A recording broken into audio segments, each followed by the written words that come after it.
There is a very specific kind of silence that happens right before everything falls apart on camera. It is not dramatic. It does not announce itself. It is just a pause, a flicker, a moment where the eyes move somewhere they were not supposed to move, and the brain catches up half a second too late, and suddenly the entire room, or in this case, the entire comment section, knows something that the person on camera is desperately hoping nobody noticed. That pause happened on a Thursday evening. It lasted 4 seconds. And those 4 seconds have now been watched over 6 million times. Welcome back to the Tell-All Tapes. Today we are talking about Darcey Silva, Instagram Live, and the single most revealing moment of her entire public career. And I do not say that lightly, because this is a woman who has given us a lot of moments. But this one is different. This one was caught in real time by tens of thousands of people with no editing, no publicist intervention, and no ability to walk it back. So if you are new here, you are going to want to stay for all of this, because by the end of this video, you are going to understand something about Darcey that years of 90 Day Fiancé footage and Darcey and Stacey episodes never quite managed to show you this clearly. And if you have been following this channel, you already know we do not do surface level here. We go all the way in. So if that is what you are here for, do me a favor right now and hit that like button. And if you have not subscribed yet, the subscribe button is right there, because this community catches what everyone else misses. And today's video is the perfect example of exactly that. Let's get into it. Darcey Silva and Instagram Live have a relationship that most people who study parasocial media dynamics would find genuinely fascinating. She is not someone who does a quick 10-minute check-in and signs off. She commits. She has done lives that stretched past 2 hours. Lives from airports where she is in transit and still could not put the phone down. Lives from hotel rooms in foreign cities. Lives from what appeared, based on background movement, to be the passenger seat of a moving vehicle, which is, separately, a conversation we should probably have at some point, but not today. The point is that the live format is where Darcey Silva is most herself, most present, most alive, honestly, in the literal meaning of that word. She thrives in it. The comments rolling in real time, the questions coming, the energy of thousands of people paying attention to her simultaneously. She is built for that format in a way that a lot of reality television personalities genuinely are not. And that is precisely what makes what happened last Thursday so extraordinary. Because the thing that undid her was not a journalist who had been digging for months. It was not a leaked screenshot from someone inside her circle. It was not a competing cast member with an axe to grind. The thing that caught her was her own mouth, on camera, in real time, with 47,000 people watching. Now, before I get into the specifics of what happened, and we are going to get there, I promise, every detail, I want to explain something about the audience that Darcey has built, because understanding the audience is essential to understanding why this moment landed the way it did. Reality television, at its highest level of fan engagement, has produced something that I think most people outside of that world genuinely underestimate. It has produced audiences who do not simply watch, they archive, they catalog, they screenshot, they timestamp. They cross-reference statements made in interviews with statements made in confessional cams, with statements made on red carpets, with statements made in Instagram captions. And then they build databases, informal, distributed, maintained across fan accounts and Reddit threads and Discord servers, databases of what specific public figures have said, when they said it, and what platform they said it on. There are fan accounts that have been running for years whose entire operational purpose is documentation, catching the contradiction, finding the moment where the current statement does not match the previous statement, and being ready to surface that information at the exact moment of maximum impact. Those accounts were present in Thursday's live. They were in the comments. They had done their homework. And when Darcey said the thing, we will get to exactly what she said, they were already typing the receipts before she had finished her sentence. So let's talk about how this started, because the beginning of the live was completely ordinary. That is actually what makes the whole thing more interesting. There was no warning. It started the way most of her lives started. She came on looking polished, energized, the lighting was doing what it was supposed to do, there was music in the background, and she was in a good mood, talkative, warm, the kind of live that starts and you think, okay, this is just going to be a pleasant 20 minutes, and then we will all get on with our Thursday evenings. Nothing about the opening of that broadcast suggested that anything unusual was coming, which is how these things always work, right? If there had been a warning, she would have been more careful. The whole point of the live format is that there is no warning. There is no pre-production meeting where someone flags the risky territory and tells you to avoid it. You are just there, live, with the camera and the comments and whatever comes out of your mouth next. The chat in the first few minutes was normal live chat behavior. Greetings coming in, people saying where they were watching from, emojis, the usual. A few questions about her daughters. A few questions about upcoming projects. Someone asking about her hair, which, look, the hair always generates questions. That is just a constant of Darcey Silva content. She was answering things casually, moving through the comment section, picking out questions and responding. The energy was relaxed and good. And then it happened. The topic shifted. I am going to be intentional about how I describe what the topic was, because the specific subject matter is less important than the structural thing that happened, and I do not want the details to distract from the analysis, which is the part that actually matters and that nobody else is talking about clearly. What I will tell you is that she made a declarative statement, a specific, checkable, factual claim about her actions, her knowledge of a situation, and the timeline of when she knew what she knew. She said it with confidence. She said it the way you say something when you believe you are on solid ground. And within 40 seconds of that statement leaving her mouth, the comment section transformed.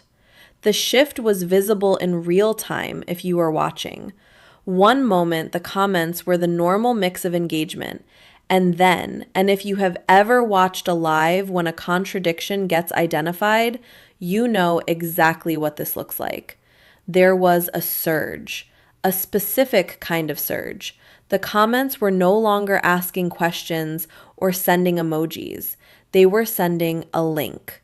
The same link or references to the same piece of prior content over and over, flooding the comment section faster than any single person could have orchestrated it.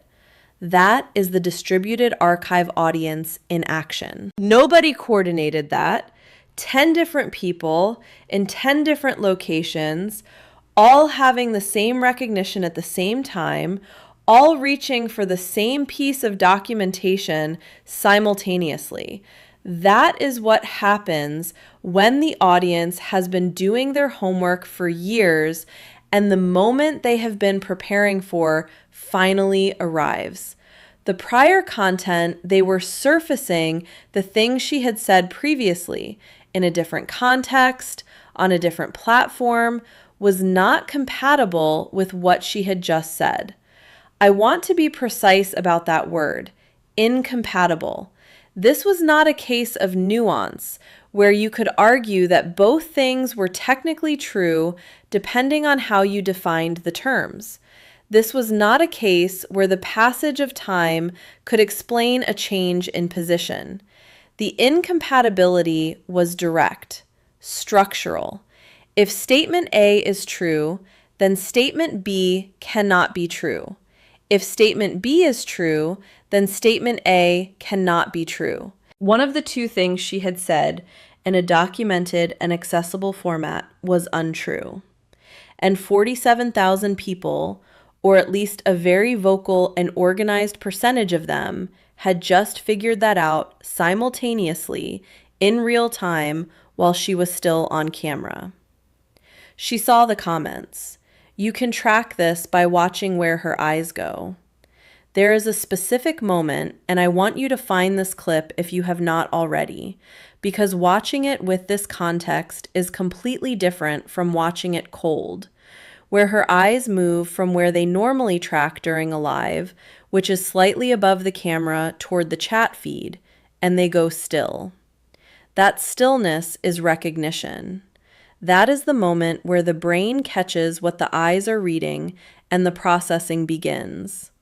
And then there is the pause. 4 seconds. I know 4 seconds sounds like nothing. In a normal conversation, 4 seconds is barely a breath. But 4 seconds of silence on a live when you have been talking continuously for 20 minutes and the comment section is flooding with a specific piece of content and 47,000 people are watching you not speak, 4 seconds is an eternity. It is long enough that the people who were recording the stream had time to register that something was happening. It is long enough that the clips that were made from that moment start just before the pause and end just after it, because the pause is the story. Those 4 seconds contain a decision, and the decision she made in those 4 seconds, the option she chose from the options that were available to her in that window, is what this video is actually about. Because here is the thing about being caught in a contradiction on a live. Your options are limited, and they are all bad, but they are not equally bad. You can acknowledge the contradiction and explain it. You can say something like, I know it looks like those things don't match, and here's why they do. And then you can attempt to reconcile the two statements in a way that makes sense. That is the high-risk, high-reward option, because if the reconciliation is convincing, you come out of it looking honest and self-aware, which is actually a net positive for your credibility. But if the reconciliation is not convincing, you have just handed the comment section a third piece of content to add to the archive. Option 2, you can acknowledge the contradiction, not try to explain it away, and simply say something like, you're right, those things don't match. I was not being fully accurate before, and I want to correct that. That is the most credibility-preserving option in the long run, but it requires a willingness to take the reputational hit in the moment, which is a kind of emotional courage that is genuinely hard to access when 47,000 people are watching you do it live. Option 3, you keep talking. You do not acknowledge the comments. You do not look at what they are saying. You proceed as if the contradiction has not been identified, and you trust the momentum of the live to carry people past it.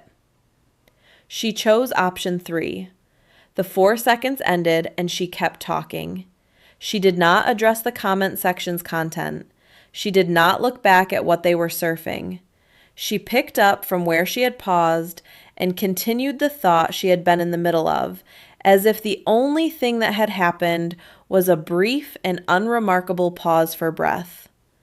And for approximately the next 8 minutes, the live continued in a state of very strange tension, where she was talking about one thing and a significant portion of the comment section was talking about a completely different thing. And neither of those two conversations acknowledged the existence of the other. I want to talk about what that choice is, keep talking, Don't reveal anything about her, because this is where it gets genuinely interesting if you care about human behavior and not just reality television gossip. The choice to keep talking when caught is not a random choice. It is a deeply habitual one. It is the choice of someone who has learned through repetition and reinforcement over a long period of time that momentum is protection. That if you just keep moving forward, keep generating new content, keep giving the audience something new to react to, the previous thing will recede in importance. It is a strategy that has clearly worked for her many times before, because she is still here, still doing lives, still building content, still operating a public career that most people in her situation would have struggled to maintain. The strategy works, just not always, and not on a live where the clips survive independent of the momentum. Because here is what option 3 does not account for.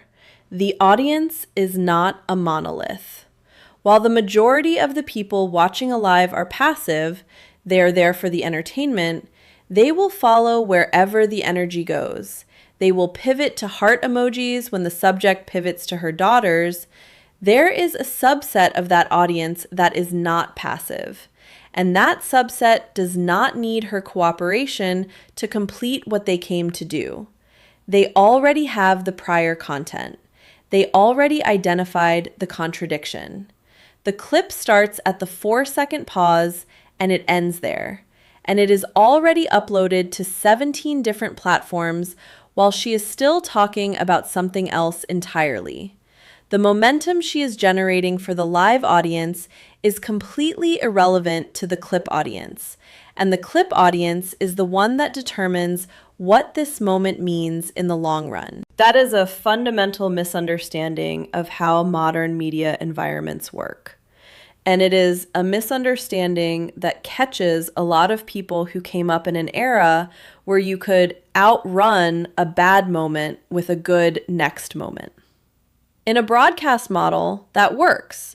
You say something wrong, you generate enough new content fast enough, the bad thing gets buried under the good things, and the audience moves on because the audience is following a single linear feed. But the clip ecosystem does not work that way. In the clip ecosystem, every moment is its own independent piece of content, detached from what came before and after it, optimized for the emotion it produces in isolation. And the 4-second pause in isolation is extraordinary. It is the kind of human moment that people watch on a loop, because you can see a person making a decision in real time. You can see the recognition, the pause, the choice. You do not need any context to understand what you are watching. You just need to watch the eyes. 6 million views at last count, and it is still climbing. Now let's talk about what happened approximately 8 minutes after the pause, because the second act of this live is where I think the real craft, and I mean that in both senses of the word, becomes visible. 8 minutes after the 4-second moment, a viewer asked her about her daughters, and she took it. She took that question and she ran with it in a way that was, I will be honest, impressive to watch in terms of pure execution. The pivot was smooth. It did not feel like a pivot. It felt like a natural emotional moment, which is part of what made it effective.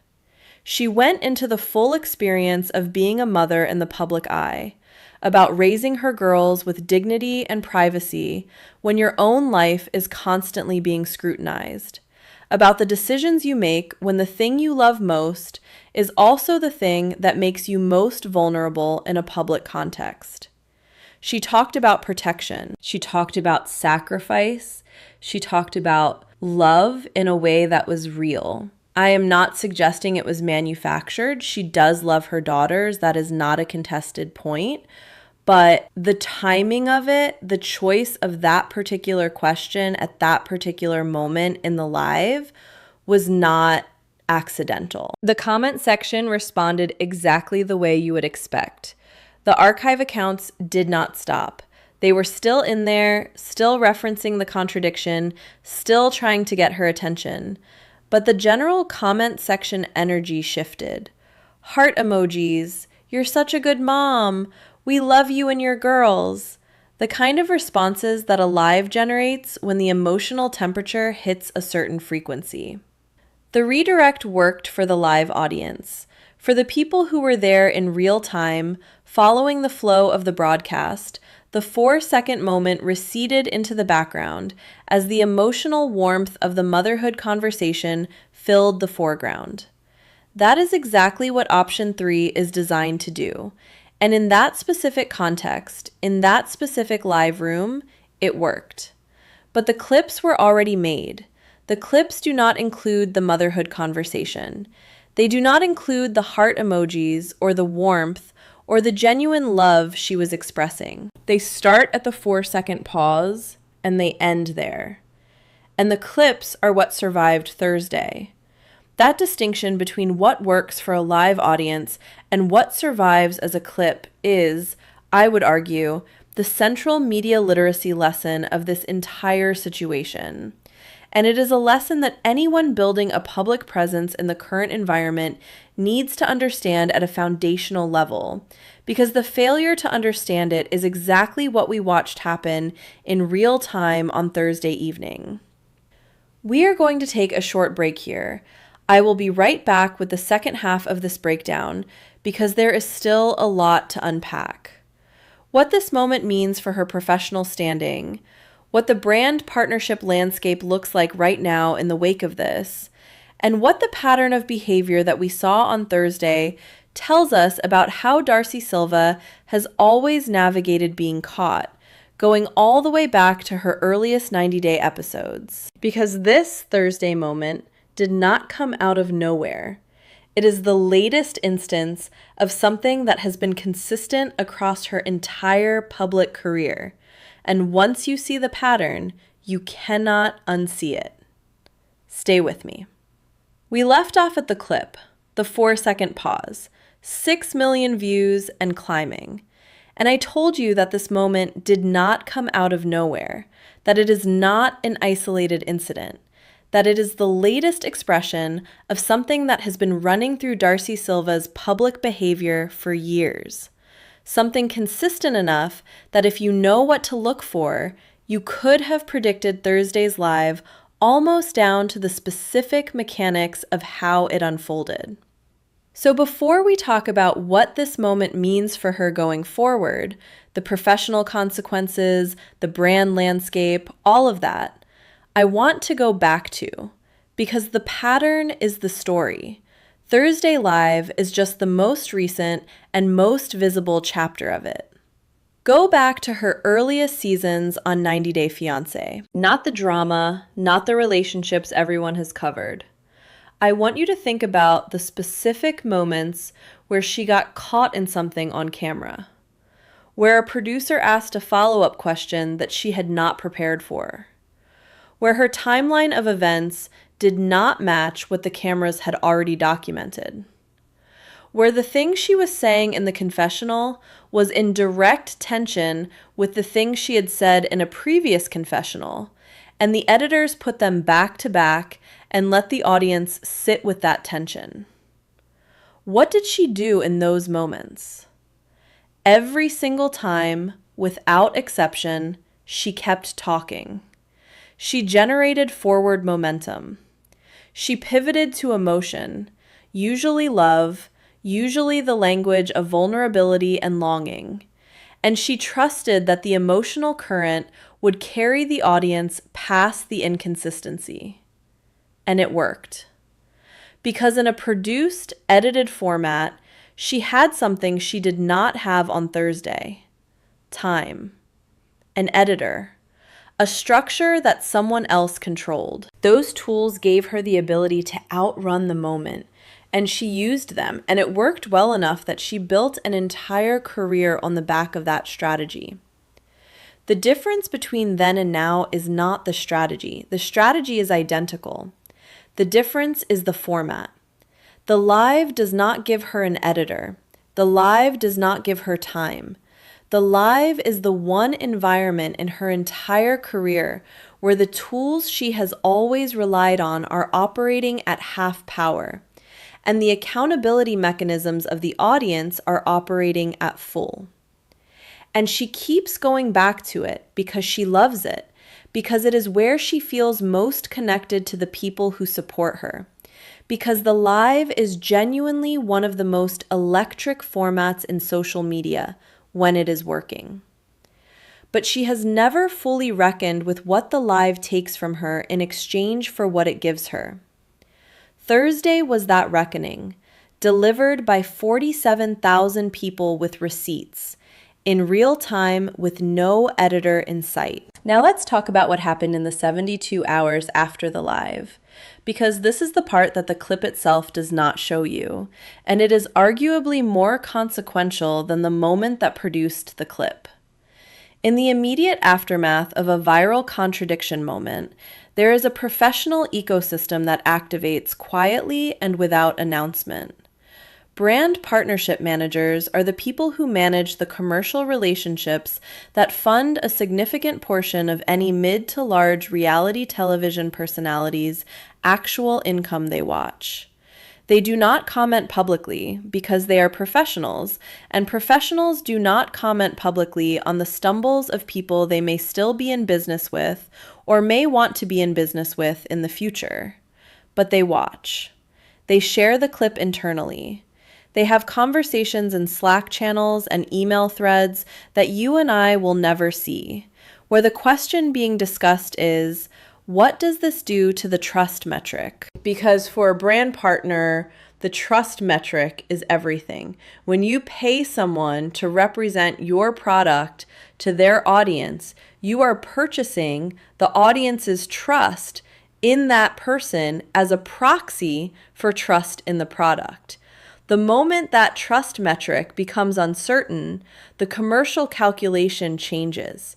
It does not necessarily end the relationship immediately, but it changes the calculation, and changed calculations have a way of resolving themselves in a specific direction over time.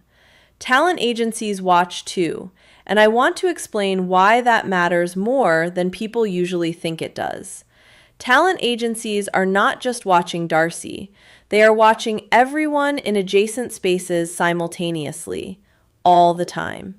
A stumble by one person in the reality television influencer space is not just news about that person, it is information about the landscape. It tells agencies something about audience behavior, about how the current media environment handles contradiction, about where the risk points are for their own clients. They process Thursday's live not just as a Darcey story, but as a data point about the format, about the audience, about what the current level of fan archiving capability means for anyone doing unscripted content in this environment. Those conclusions are shared internally. They shape how agencies advise their clients about live strategy going forward.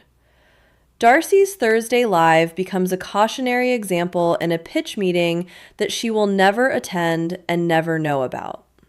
Production companies are watching too, and this one I want to spend a moment on because I think it is the most significant of the three. Production companies that are developing unscripted content, which is a category that never stops developing, because the appetite for it is essentially infinite, are always in the process of evaluating talent, who is compelling on camera, who generates the kind of emotional engagement that turns casual viewers into dedicated audiences, who can handle pressure.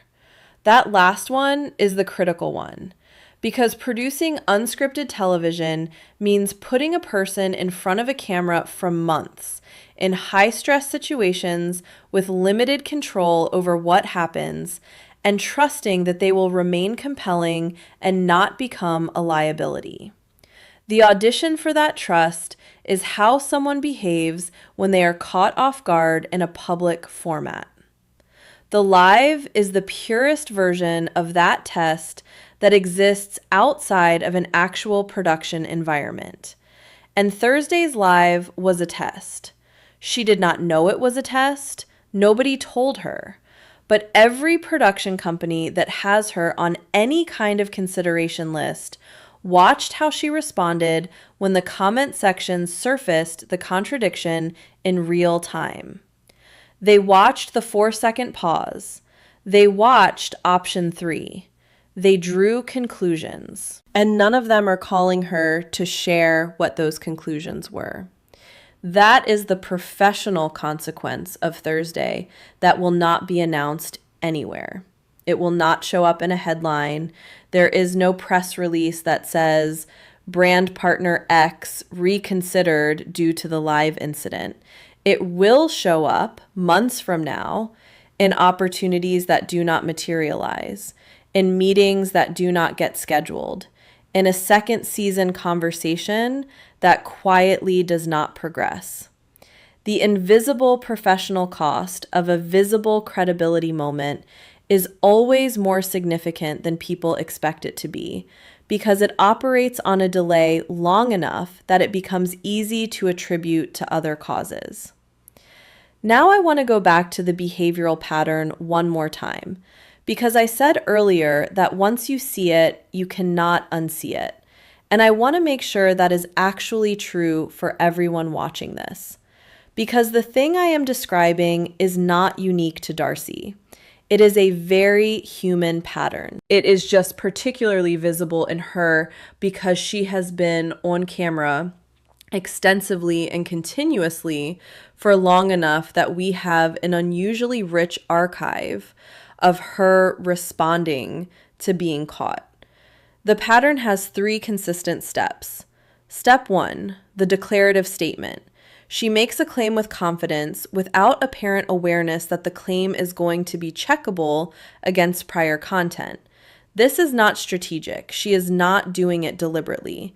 It is the natural behavior of someone who lives primarily in the forward momentum of the current moment and does not keep careful track of what she has said in previous moments. That is not a character flaw, by the way. It is an extremely common human trait, and it is particularly common in people who are high in what psychologists call present moment orientation. She is oriented toward the now. Now it felt right, so she said the thing. Step 2, recognition. The moment where the eyes move and the brain processes what the comments are saying, and the gap between the current statement and the prior statement becomes suddenly viscerally real.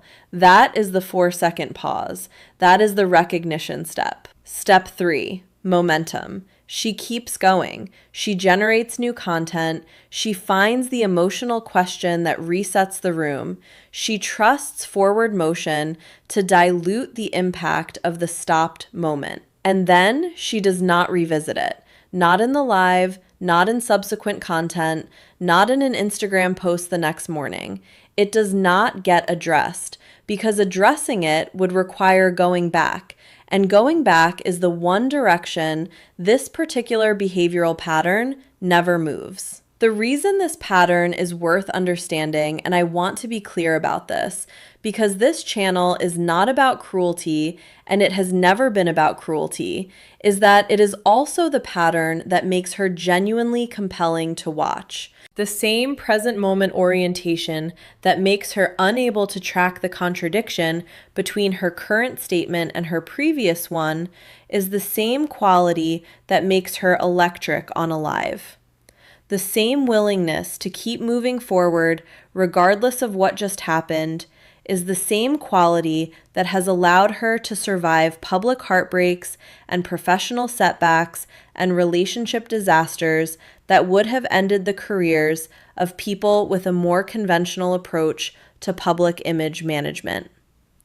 The thing that makes Thursday's Live a problem is also the thing that made her a star.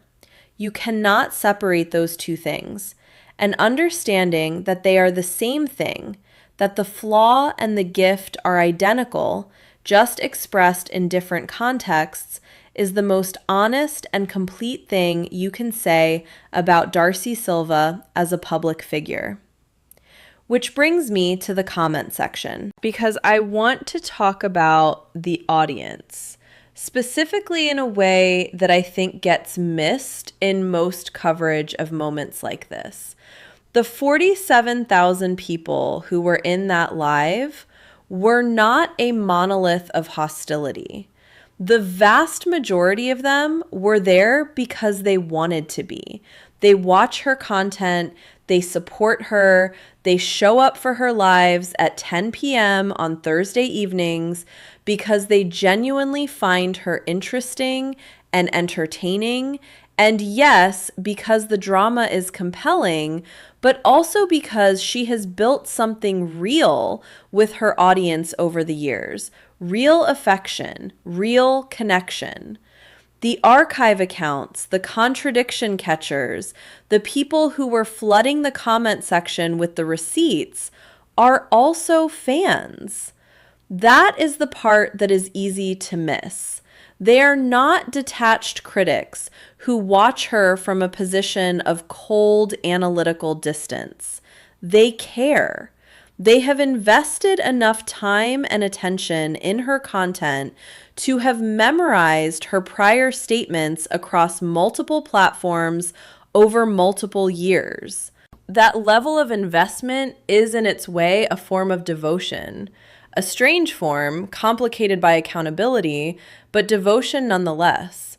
And that is the specific dynamic she has never figured out how to navigate. The audience that loves her and holds her accountable simultaneously from the same place. In her personal relationships, historically, she has always had to choose. You can have the love or you can have the accountability, but the two together in one relationship has not been something she has been able to sustain. The live audience refuses to let her make that choice. They will not offer love without accountability. They will not offer accountability without love. They are doing both at the same time, every time she goes live, and the combination produces exactly the kind of moment that happened on Thursday. An accountability event delivered by people who, in the same comment section, were sending heart emojis between receipts. That is actually one of the most interesting things about parasocial relationships in 2026. The audience's sense of entitlement to both intimacy and accountability simultaneously from the same person is something that no previous media environment produced at this scale or with this intensity. Television audiences in the broadcast era had no mechanism for accountability. They could change the channel. That was it. The parasocial relationship was entirely on the terms of the public figure. Now, the parasocial relationship is negotiated in real time, in the comment section, by an audience that has archival tools, distribution platforms, and a collective processing speed that exceeds any individual's ability to manage. Darcey went into Thursday's live operating on a broadcast era assumption about what her relationship with her audience looks like. The audience showed her in 4 seconds that the terms have changed. The clip is now permanent. I want to sit with that word for a moment because I think it is the thing that is hardest to fully absorb when you are the person on camera and the moment is still fresh. Permanent. Not in the philosophical sense, not in the everything on the internet lives forever cliche sense, in the practical, functional, consequential sense. The clip is short enough to survive any platform's attention to economics. It is specific enough that it cannot be decontextualized away. It means what it means, and anyone who watches it arrives at the same conclusion without needing additional explanation. It is human enough that it generates the kind of emotional engagement that feeds algorithmic distribution. It has already been embedded in commentary videos, reaction videos, compilation videos. It has been added to the permanent Darcey Silva archive that fans and critics both maintain. It will be in the comments of the next live she does. Someone will always be there with the timestamp and the reference. Not out of cruelty, out of the archive instinct, out of the documentation drive that her audience has always had and that she has, until now, mostly benefited from rather than been caught by. The 6 million views will become 10 million. The clip will appear in year-end compilations. It will be referenced in articles about live content and accountability and the way parasocial audiences have evolved. It will outlast whatever the next chapter of her story is, the way that all the defining moments of a public figure's career outlast the individual chapters. She went live on a Thursday evening thinking she was having a casual conversation. The audience was having it back in the way that audiences in 2026 have conversations with public figures, which is to say, with receipts, with timestamps, with distribution tools, and with the kind of collective memory that no individual can compete with alone. And that is the lesson, not just for Darcey. For anyone building a public presence in an environment where the archive is distributed, where the accountability tools are in the hands of the audience, where the live format strips away every layer of editorial protection and leaves just a person and a camera and whatever comes out of their mouth next. The lesson is that the audience remembers everything. Not because they are hostile, not because they are cruel, because they care enough to pay attention. And paying attention in 2026 means archiving, cross-referencing, and being ready for the moment when the current statement does not match the previous one. The audience always catches it eventually. The only question is whether the camera is running when they do. On Thursday, it was. That is the full breakdown of the Darcey Silva live moment, every layer of it, from the 4 seconds to the professional fallout, to the behavioral pattern, to what it tells us about the relationship between public figures and the audiences they have built in this specific moment in media history. If you watched all the way to the end of this video, you are exactly the kind of person this channel exists for, because we do not do surface level here. We do not do, she lied, isn't that crazy? Subscribe. We go all the way in. We follow the thread until we understand not just what happened, but why it happened, what it reveals, and what it means for her, for the audience, and for the broader conversation about who gets to control a narrative in an environment where the audience has more tools than they have ever had before. If this video gave you something, if it made you think about something you had not thought about before, or helped you understand something you had been watching without quite having the language for, then do me a favor and hit that like button right now. It takes literally 1 second and it tells YouTube that this kind of content is worth putting in front of more people. And if you are not subscribed yet, the subscribe button is right there. And I genuinely want you to use it because this community is built on the idea that the most interesting thing about reality television is never the drama itself. It is always what the drama reveals about the people in it, about the audiences watching it, about what it means to live a life on camera in 2026 and think you can control what the camera sees. You cannot always control it. Thursday proved that. 4 seconds proved that. We are the tell-all tapes. We watch everything, including the 4 seconds everyone else missed. See you in the next one.